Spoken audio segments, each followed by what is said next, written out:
Estamos viviendo en una era que es la era de la información y no la era de la sabiduría. Estamos en un tiempo donde muchos quieren ganar más dinero, pasar un buen rato, pero muy pocos quieren adquirir sabiduría. Y hay una diferencia muy grande entre el conocimiento y la sabiduría, porque el conocimiento es recopilar toda la información, sea a través de los estudios, de la experiencia, de observación, pero la sabiduría es la capacidad que tenemos de poder aplicar correctamente ese conocimiento a nuestra vida. El conocimiento es saber, pero la sabiduría es aplicar ese saber. Cualquier persona puede tener conocimiento, pero no puede ser necesariamente sabia. El conocimiento puede decirnos cómo funciona un sistema financiero, pero es la sabiduría la que nos ayuda a manejar adecuada y correctamente los presupuestos. El conocimiento puede decirnos cuál es el rol de cada uno de los miembros de la familia, pero es la sabiduría la que nos ayuda a vivir bajo estos principios. Por eso el Señor dice en su palabra a los esposos, a los maridos, que vivan con sus mujeres, ¿cómo? Sabiamente, dando honor a la mujer como vaso más frágil. Porque una cosa es que el esposo sepa cómo debe hablarle a su mujer, y otra muy diferente es que le hable como debe hablarle. Una cosa muy diferente es que sepa cómo debe tratar a su mujer, pero otra muy diferente, que la trate como ella es digna de recibir un trato. Por eso el Señor dice, vive con ella sabiamente. No solamente quiero que lo sepas, quiero que lo hagas, quiero que apliques ese conocimiento y ese principio en tu vida. Vive con ella bajo sabiduría. Miren, los hombres que están aquí, el Señor nos conoce tanto a nosotras, que les pido a ustedes que sean sabios con nosotras.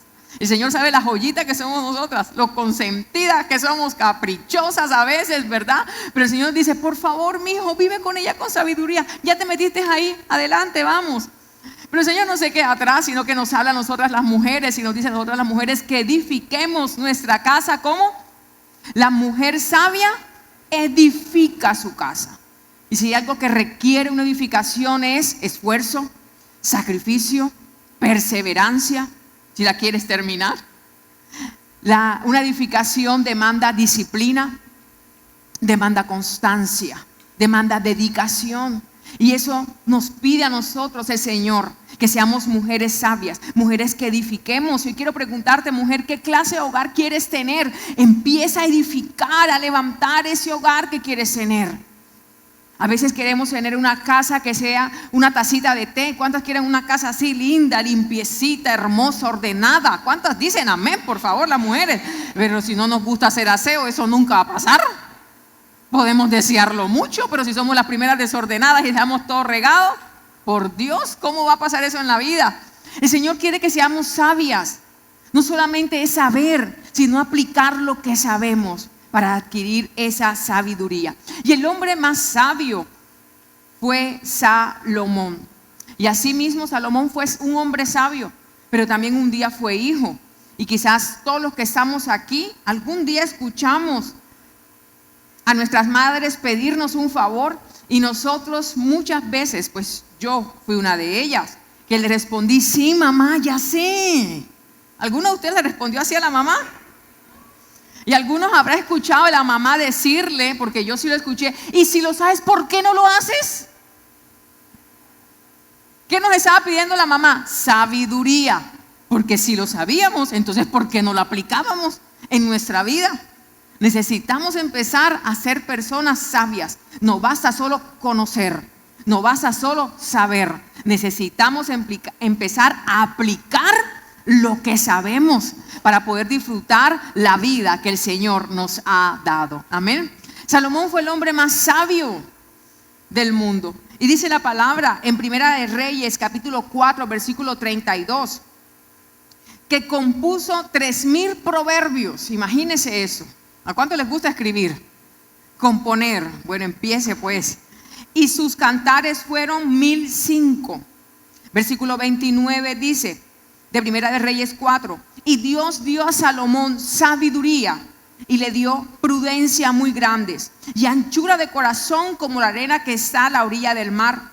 Era mayor la sabiduría de Salomón que la de todos los orientales y de toda la sabiduría de los egipcios. Mira lo que dice el versículo 34. Y para oír la sabiduría de Salomón venían de todos los pueblos y de todos los reyes de la tierra, a donde había llegado la fama de su sabiduría. Dios es tan bueno que ya no tenemos que ir donde está Salomón, sino que ya tenemos aquí en su palabra plasmada todos los dichos de sabiduría de ese hombre y podemos leerlos y ser personas sabias. Amén. ¿Dónde comenzó la sabiduría de Salomón? ¿Qué día fue ese día que empezó todo esto a nacer en Salomón? ¿Cómo Salomón se volvió sabio? Ahora sí quiero que me acompañes y juntos lo podamos leer, por favor. Primera de Reyes, capítulo 3. Vamos a leer del versículo 5 al 12. Y aquí comenzó toda la sabiduría de Salomón. Primera de Reyes, capítulo 3, versículo 5 al 12. Y dice la palabra del Señor. Y se le apareció Jehová a Salomón en Gabaón una noche en sueños. Y Dios le dijo: pide lo que quieras que yo te dé. Y Salomón dijo: tú hiciste gran misericordia a tu pueblo, a tu siervo David mi padre, porque él anduvo delante de ti en verdad, en justicia y con rectitud de corazón para contigo. Y tú le has reservado esta tu gran misericordia, en que le diste hijo que se sentase en su trono, como sucede en ese día. Ahora pues, Jehová Dios mío, tú me has puesto a mí, tu siervo, por rey en lugar de David mi padre. Yo soy joven y no sé cómo entrar ni salir. Vamos a hacer una pausa ahí. ¿Usted cree que Salomón no sabía cómo dirigir un pueblo? Claro que sí. Si Salomón se había criado en el palacio, Salomón nació en el palacio. Salomón veía a su papá cómo dirigía, cómo daba órdenes. Salomón veía cómo su papá corregía, cómo formaba las filas del ejército, pero también cómo desde su trono bendecía a todo Israel. Salomón vio a su papá reinar y él vivía con su padre. Claro que Salomón sí sabía cómo se reinaba, pero Salomón no solamente vio a su papá dirigir al pueblo o reinar. Salomón vio que además de que su papá tenía una buena estrategia, tenía un buen gobierno, Salomón vio que su papá buscaba a Dios, adoraba a Dios.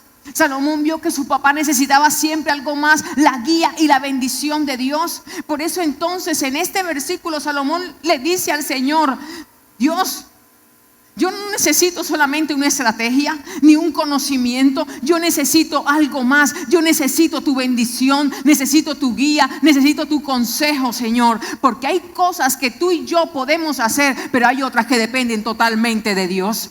Y es aquí cuando Salomón pide lo que tú y yo a partir de hoy vamos a empezar a pedir en nuestras oraciones. Porque Salomón tenía algo, y era que Salomón no sabía coger una espada. Salomón no era un hombre de guerra, pero Salomón no pidió de acuerdo a sus miedos. Porque cuando el Señor le dice: pídeme lo que quieras, él le pudo haber pedido: Señor, dame un reino de paz, porque yo soy más cobarde, no sé pelear con nadie, ni un puño sé dar bien. Pero él no pidió de acuerdo a sus miedos, sino de acuerdo al propósito. Y esa es una mañana para empezar a tener oraciones eficaces y no pedir de acuerdo a nuestros temores, sino de acuerdo a los propósitos que Dios tiene para con nuestra vida. Amén. Y dice la palabra del Señor en el versículo 9, y aquí comienza toda la sabiduría de Salomón. Aquí es la petición de Salomón y le dice: da a tu siervo un corazón entendido para juzgar a tu pueblo y para discernir entre lo bueno y lo malo, porque ¿quién podrá gobernar tu pueblo tan grande? Y agradó delante del Señor que Salomón pidiese esto. Y Dios le dijo: porque has demandado esto y no pediste para ti muchos días, ni pediste para ti riquezas, ni pediste para ti la vida de tus enemigos, sino que demandaste para ti inteligencia para oír juicio. He aquí yo he hecho conforme a tus palabras. He aquí te he dado un corazón sabio y entendido, tanto que no ha habido antes de ti otro como tú, ni después de ti se levantará otro como tú. Yo quiero decirte que Salomón pidió a Dios sabiduría y Dios se encargó de añadirle el resto. Dios le añadió las riquezas, la paz, se encargó de sus enemigos, le añadió salud, le añadió vida. Y yo quiero que en esa mañana tú puedas levantar tu mano al cielo y hagamos esa oración juntos en esa mañana y le podamos decir: Espíritu Santo de Dios, dame un corazón sabio y entendido para discernir entre lo bueno y lo malo, entre aquello que es bueno y aquello que es mejor, para elegir correctamente. Dígale: conforme a tu propósito y tu buena voluntad para mí, en el nombre de Jesús. Alguien que diga amén en esa mañana. Aplauda al Señor si le va a aplaudir, apláudale con ganas en esa mañana. Salomón reconoció algo, y era que la sabiduría solamente venía de Dios. Cuando tú lees Génesis capítulo 3 versículo 6, se das cuenta que una de las intenciones de Eva por las cuales pecó fue porque ella quiso adquirir sabiduría. Dice la Biblia en Génesis capítulo 3, en el versículo 6, que vio la mujer que el árbol era bueno para comer y que era agradable a los ojos, y el árbol era codiciable para alcanzar la sabiduría. Mira esto, el árbol era codiciable para alcanzar sabiduría. Y por eso fue una de las razones por las cuales dice que ella tomó de su fruto y lo comió, porque quería alcanzar sabiduría. Y trajo también a su marido, el cual asimismo comió. Ella quiso la sabiduría que le daría ese árbol, pero violó un principio fundamental de la sabiduría. Ella desaprobó el primer principio fundamental, y es el temor a Dios. La sabiduría viene de Dios. Salomón lo reconoció, y dice la palabra en Proverbios en el capítulo 2 versículo 6: porque Jehová da la sabiduría. Salomón mismo dijo: Dios es el que da la sabiduría. Por eso el escritor en Santiago en el capítulo 1 versículo 5 dice: si alguno de ustedes tiene falta de sabiduría, pídala ¿a quién? A Dios, porque Él la da abundantemente y sin reproche. Y dice Santiago: y Él se las va a dar si ustedes le piden. Entonces Salomón dice: la sabiduría, Dios es quien la da. No la busques en otra parte porque no la vas a encontrar. Pero no solamente dice eso este verso de Proverbios 2:6, sino que sigue diciendo Salomón: y de su boca viene el conocimiento y la inteligencia. La sabiduría proviene de las palabras que salen de la boca de Dios. De aquí proviene sabiduría. Aquí se revela en la palabra el conocimiento y la inteligencia. Por eso la fuente de la sabiduría es el temor a Dios. Y para los que están anotando, ese es el título del mensaje: la fuente de la sabiduría. Proverbios capítulo 9 versículo 10 dice: el temor de Jehová es el principio de la sabiduría. El conocimiento del Altísimo es la inteligencia. El fundamento de la sabiduría es el temor a Jehová. Y ese temor no significa miedo o un miedo cobarde. Ese temor a Dios es respeto, reverencia y admiración a nuestro Señor. Por eso toda persona que teme a Dios le obedece, y le obedece por amor. Porque el temor no se basa en el miedo, se basa en el respeto. Y si nosotros queremos adquirir sabiduría, ese es el punto de partida: temer a Dios. Porque cuando tememos a Dios, el temor a Dios nos guía a tomar decisiones basadas en la sabiduría. Cuando tememos a Dios, el temor a Dios no nos permite pecar. Cuenta la historia de un pastor de Estados Unidos llamado John Bevere. Este hombre tuvo la oportunidad de restaurar a otro pastor que había tenido una caída moral. Pero lo que llama la atención de la historia que ese hombre cuenta es que aquel pastor a quien él tuvo la oportunidad de restaurar fue un pastor a quien él admiraba mucho. Fue un hombre que le enseñó muchas cosas. Es más, ese pastor había predicado muchos mensajes que había escuchado de ese pastor que había caído en pecado. Él había sido formado a través de sus enseñanzas. Sus consejos habían bendecido su vida y él era quien era hoy gracias a las enseñanzas de ese pastor. Y después de este tiempo de restauración que tuvo la oportunidad de brindarle al pastor a quien admiraba, tuvo una oportunidad donde él le pudo preguntar al pastor: pastor, ¿qué le pasó? Y aquel pastor, con tristeza en su corazón, le responde: es que yo conocía a Dios, pero no le temía. Yo conocía la palabra de Dios, pero no le temía a Jesús. Yo predicaba de Dios, pero no tenía temor de Dios. Y eso es algo que hoy tenemos que tener muy presente, porque podemos conocer mucho la palabra de Dios, pero no basta con conocer la palabra, necesitamos tener temor a Dios, porque el temor a Dios es el que no nos permite fallarle y pecar. La Biblia dice en Génesis, en el capítulo 39, versículos 7 al 12, que la esposa de Potifar comenzó a mirar a José con deseos sexuales. Y dice la palabra que ella le insistía: ven y acuéstate conmigo. Y José se negó una y otra vez. Y una de las palabras que José le dijo a esa mujer cuando se negó fue: mi amo confía en mí y me puso a cargo de todo lo que hay en esta casa. Nadie tiene más autoridad que yo. Él no me ha negado nada, a excepción de usted, porque usted es su esposa.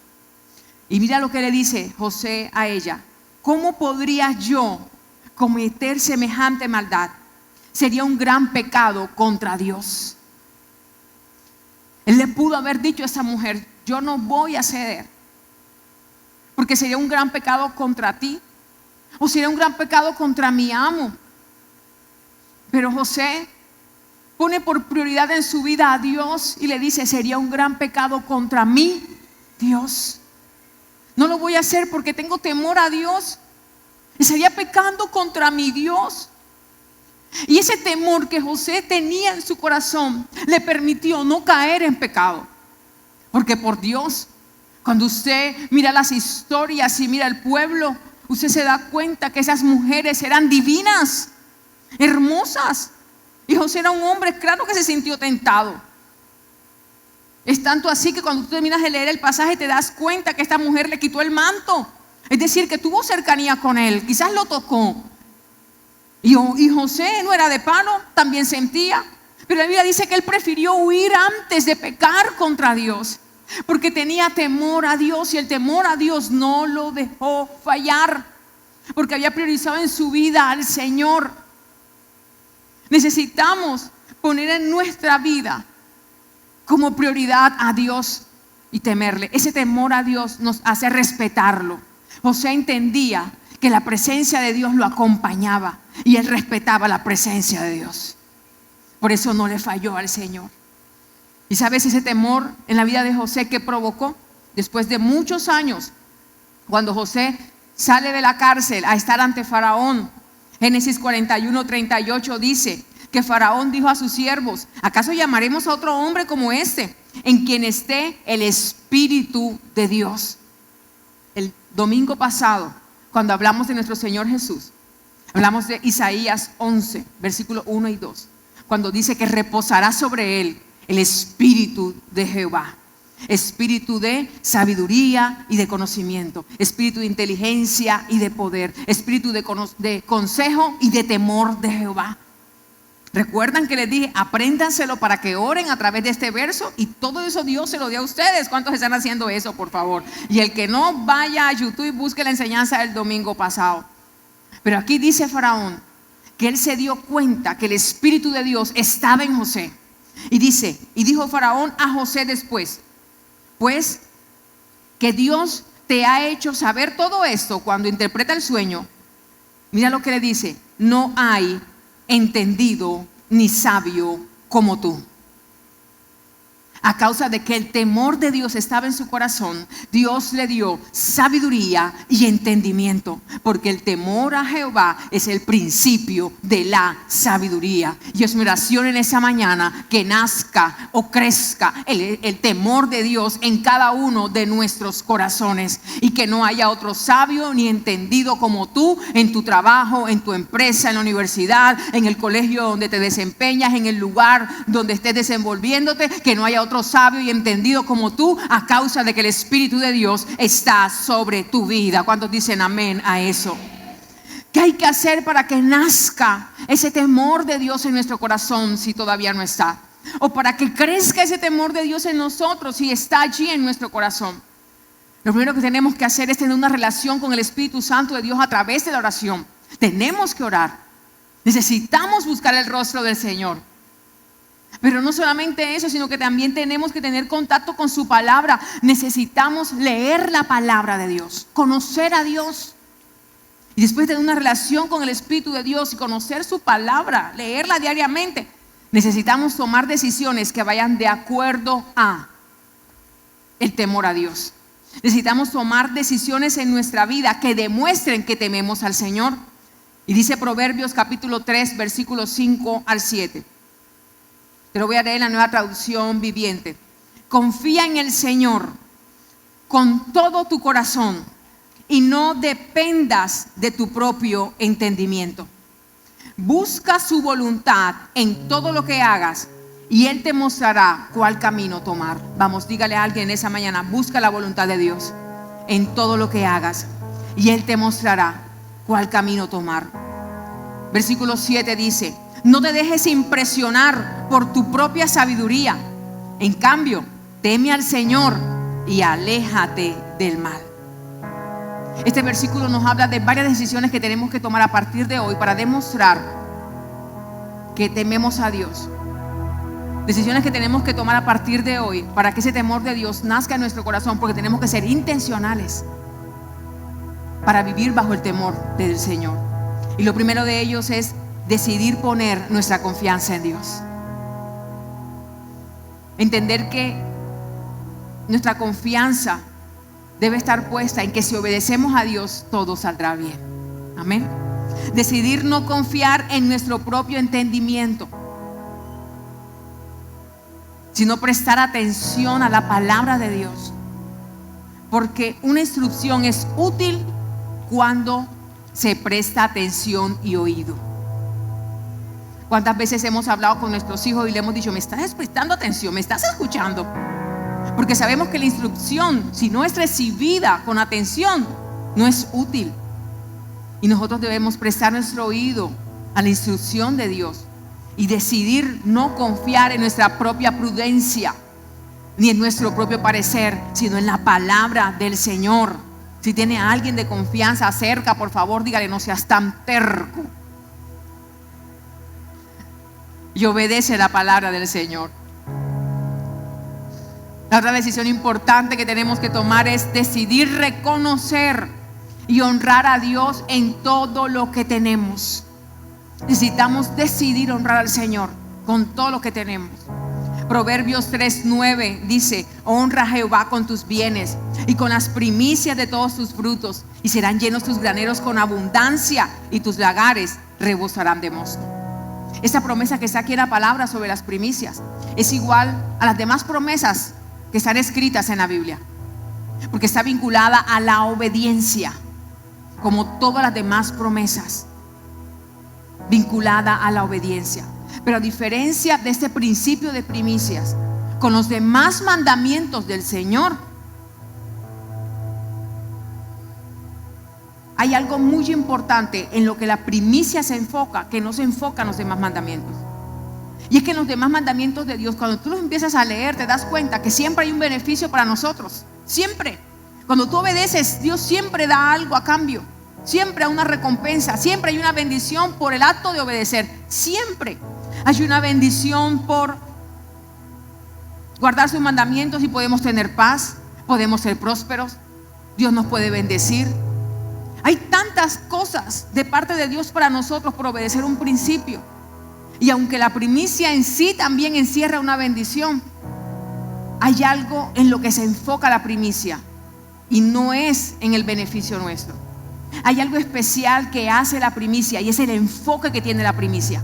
Porque la primicia se enfoca en reconocer a Dios como lo primero. Y ahí es donde radica el secreto y la bendición de la primicia. En darle a Dios la importancia que Él merece. En reconocer al Señor como lo primero. Y es que la primicia es lo primero y lo mejor. Es el principio de algo. Y la primicia lo que hace es establecer a Dios como lo primero y lo más importante en nuestra vida. La primicia lo que hace es que le demos a Dios la honra que Él se merece. Esto es lo que hace diferente la primicia. Y dice la palabra que la promesa es: y serán llenos tus graneros con abundancia. Quiero decirte algo. El poder de la primicia está en que Dios es el que distribuye los recursos. Y los recursos de Dios son ilimitados. Pero además de eso, Él sabe cómo prosperar a aquellos que le honran con sus recursos. Y esta bendición de abundancia es la que encierra la primicia. La primicia es la semilla que consagra la cosecha del año, porque es lo primero que le damos a nuestro Señor. Pero además de esto, hay que tomar otra decisión para que nazca ese temor de Dios en nuestro corazón, para temer a Dios. Y es que hay que priorizar a Dios en todo lo que hagamos. El día que dice la palabra en Éxodo, capítulo 3, versículo 1, que Moisés está apacentando el rebaño de su suegro Jetro, va en el desierto, se da cuenta que en una montaña llamada Sinaí hay una zarza que está ardiendo en llamas, pero esa zarza no se consumía. Y Moisés le llama la atención el hecho de que la zarza arda pero no se consuma, y se asombra y le da curiosidad. Entonces Moisés camina sobre esa montaña para ver esa zarza, para acercarse a la zarza. Cuando Moisés está cerca de la zarza, Dios lo llama y le dice: Moisés, Moisés. Y él le dice: heme aquí, Señor. Y el Señor le dice a Moisés: quítate el calzado de tus pies, porque el lugar que estás pisando, dígalo conmigo por favor, santo es. Y yo recordaba que hace unas semanas fui al Parque Tayrona y me invitaron a hacer una caminata, pero yo no llevé deportivo, sino que llevé pinta de playa, o sea, sandalias. Entonces decidimos que porque no había llevado deportivos no podía hacer la caminata, a causa de que me iba a maltratar mucho los pies por las sandalias. Y yo me pongo a pensar en Moisés y digo: wow, Moisés con sandalias y todo subió a la montaña, y aún teniendo sandalias, que debió ser muy incómodo el camino, Dios le dice: quítate el calzado, muchacho. ¿Usted se imagina caminar en la montaña descalzo? ¿Cuántos han caminado, a ver, lo más cercano acá, Inca? Y descalzo, ni loco lo haremos, ¿verdad? Salimos con unas ampollas. Dios le pide a Moisés: quítate el calzado, porque el lugar que pisa santo es. Y Moisés, cuando Dios le dice eso, le sigue diciendo: porque yo soy el Dios de tu padre, yo soy el Dios de Abraham, de Isaac y de Jacob. Y a causa del temor que Moisés sintió, se quita las sandalias, porque sabe que el lugar que estaba pisando santo es. Ese día Dios le dice a Moisés: quítate las sandalias, muchacho. Y para mí, ese momento específico de la vida de Moisés, esas sandalias pueden tipificar esa comodidad que le impedía estar allí en ese lugar santo. Yo quiero preguntarte en esa mañana: ¿qué cosas en nuestra vida hemos normalizado que nos están impidiendo vivir una vida agradable delante de Dios? ¿Qué cosas en nuestra vida no nos están permitiendo vivir bajo el temor de Dios? ¿Qué cosas? ¿Qué cosas hemos tenido por tanta costumbre que ya ni temor de Dios sentimos ante hacerlas?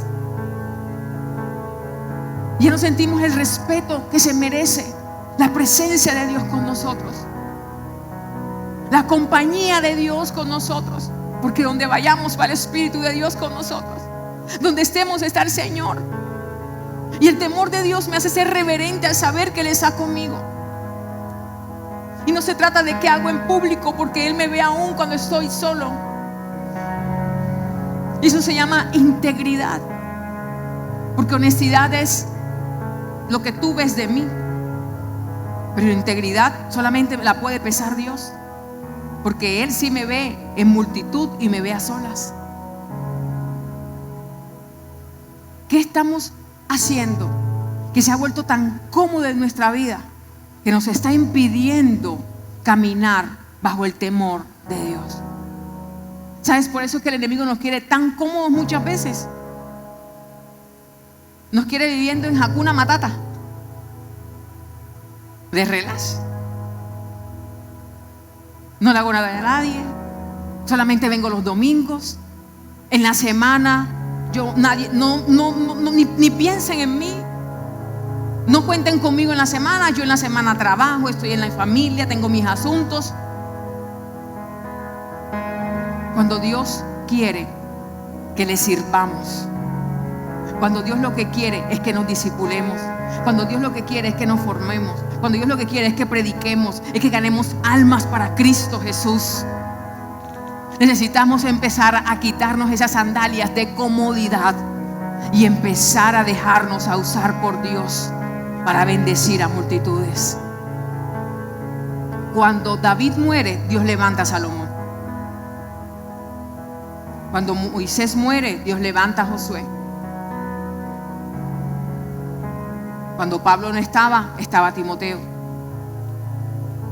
Cuando Elías muere, Dios levanta a un Eliseo. Ya no está Eliseo, ya no está Salomón, ya no está Timoteo, ya no está Josué.